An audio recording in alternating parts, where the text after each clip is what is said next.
principios de 1945, en los primeros meses, la situación política de Venezuela parecía clara y segura. El gobierno de Medina tenía el más grande respaldo popular. Sin exageración, de cada 100 personas de cierta validez intelectual en el país, 80 y pico apoyaban el gobierno de Medina. El partido de Medina era el más grande y extendido en el país y lo conformaban las gentes más distinguidas de todo el territorio nacional. Luego ya era una cosa sabida, porque se había conversado, que el candidato que iba a presentar el PDB a la presidencia de la República en las elecciones del año siguiente iba a ser el doctor Diógenes Escalante. Diógenes Escalante era un hombre muy distinguido, era en ese momento embajador de Venezuela en Washington, con una larga trayectoria, hombre muy respetado.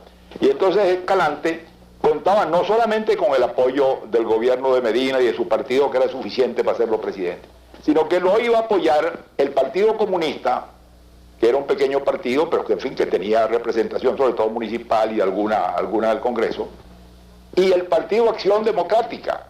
Por una razón de salud, de repente el doctor Escalante se reveló que tenía una enfermedad muy grave de su personalidad que lo impedía totalmente poder asumir ninguna responsabilidad de ninguna clase, de modo que desapareció del programa político.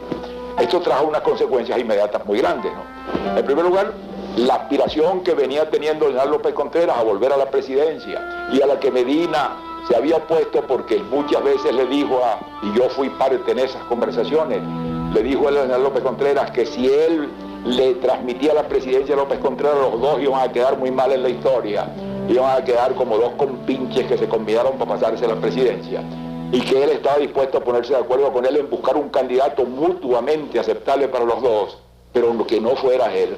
Volvió a resurgir, porque claro, desaparecido Escalante, que era un candidato de consenso, entonces los amigos de general López Contreras insistieron de nuevo en su candidatura. La crisis estalla en 1945 por varias razones. Primero, aquella organización política sólida se va a dividir por el enfrentamiento entre el presidente Medina y el expresidente López Contreras, en razón de la próxima elección presidencial, la del 46, que no se llegó a realizar. Entonces, aquella organización político-militar regionalista del andinismo se divide y se enfrentan sus jefes.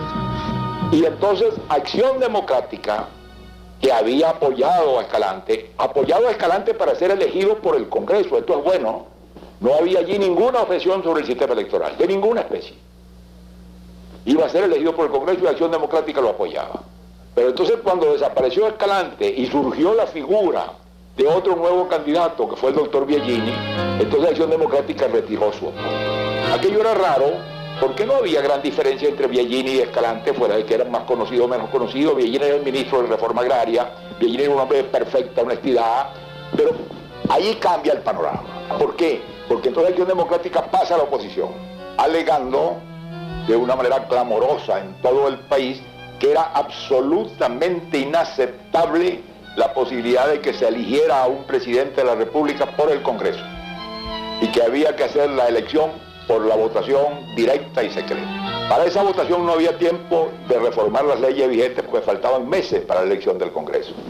Y además Acción Democrática había aceptado ese procedimiento que era bueno para elegir a Escalante, resultaba inaceptable para elegir a Biagini. El malestar popular por el alto costo de la vida proveniente de la situación de la guerra mundial, el conflicto de las nuevas clases que quieren aparecer y la sorda oposición de la oficialidad subalterna. Eso da como camino o da lugar a que se junte un sector de los jefes del Partido Acción Democrática con un grupo, el 7% de la oficialidad subalterna del ejército, para provocar el mediodía del 18 de octubre de 1945 este movimiento que corta la historia de Venezuela.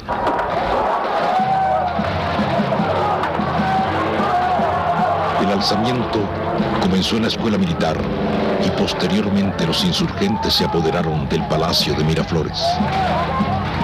En Caracas, la policía, junto a tropas leales, salió en defensa del gobierno, mientras los rebeldes recibían el apoyo de las unidades aéreas de Maracay.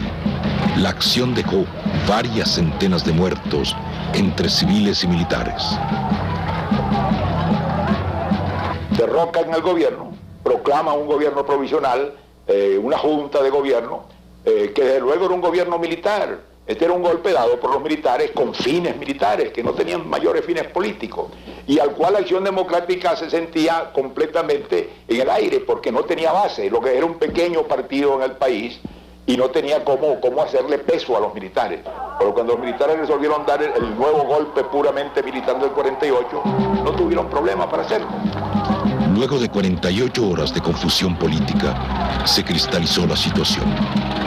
Medina ya no era presidente de la República, y la noche del 19 de octubre, las emisoras de radio daban a conocer al país la formación de una junta de gobierno presidida por Rómulo Betancourt. La Radiodifusora Nacional y la Cadena Nacional de Radiodifusoras, transmitiendo desde el Palacio de Miraflores. Una vez volverán a la radio y a la prensa los hombres de la revolución a ampliar, profundizar y definir más concretamente